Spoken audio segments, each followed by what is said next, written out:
If you use Typeform to collect feedback of any kind, you know that the easiest way to read through those responses is in a spreadsheet.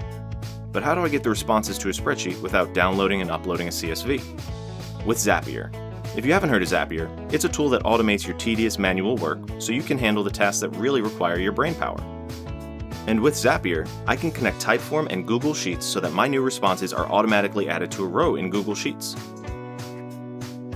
Now let's build the Zap. I'll connect my Typeform account now.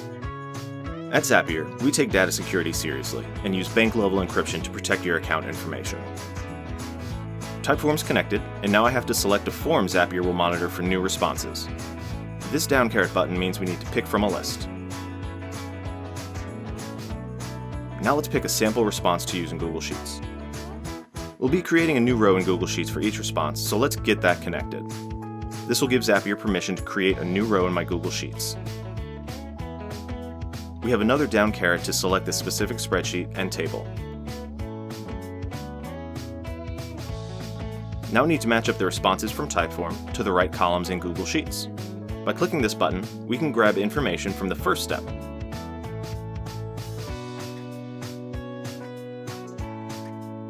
Okay, we have all the responses populating to the right columns, so let's continue.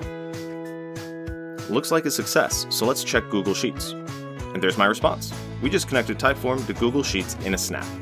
Now, every time I get a new response to my Typeform, Zapier is going to take the response and create a new row in Google Sheets. I used a Zap template to build this Zap. They have the apps and actions pre-selected to make setup even faster. If you want to try this one, just check the link in the description. What are you trying to automate today? Let us know in the comments.